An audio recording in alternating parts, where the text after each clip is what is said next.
Assalamualaikum warahmatullahi wabarakatuh.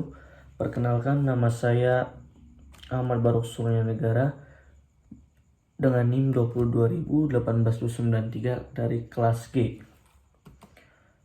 Di sini saya akan menjelaskan laporan saya tentang perkembangan alat hitung sempoa di daerah Brebes. Sejarah perkembangan penggunaan alat hitung di Brebes.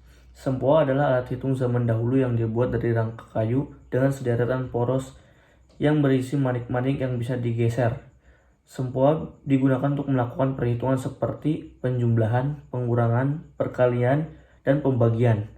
Di daerah Brebes, sempoa juga digunakan sebagai alat hitung tradisional. Namun, seiring berjalannya waktu, penggunaan sempoa di daerah Brebes sudah mulai tidak digunakan.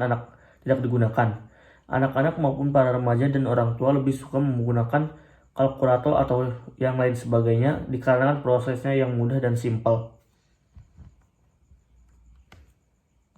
Sejarah sempoa. Sempoa adalah perangkat penghitung yang dikenal paling kuno. Sempoa masih sering digunakan dari masa ke masa di beberapa negara. Dalam buku The Book Origins 2007 karya Trevor Honor, sempoa sebagai peralatan yang digunakan untuk menambahkan, pengurangan, perkalian, dan pembagian secara mekanis.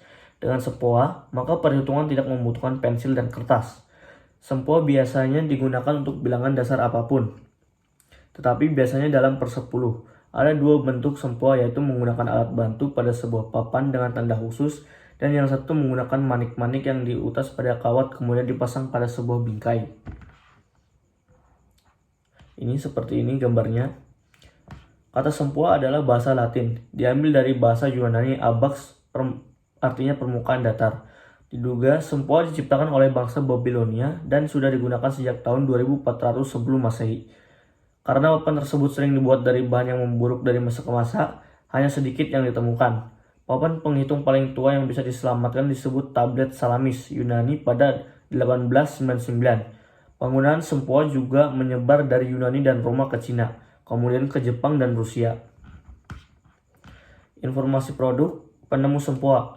Sempoa ditemukan oleh bangsa Babilonia yang sudah digunakan sejak tahun 2400 sebelum Masehi. Fungsi dan manfaat. Yang pertama, melatih otak kanan dan otak kiri. Kemudian, melatih daya dan imajinasi terutama pada anak-anak. Meningkatkan konsentrasi pada anak-anak. Cara kerja yaitu dengan memindahkan manik-manik satu persatu sampai menemukan hasil yang kita inginkan. Cukup sekian laporan yang bisa saya sampaikan. Kurang lebihnya saya mohon maaf. Wassalamualaikum warahmatullahi wabarakatuh.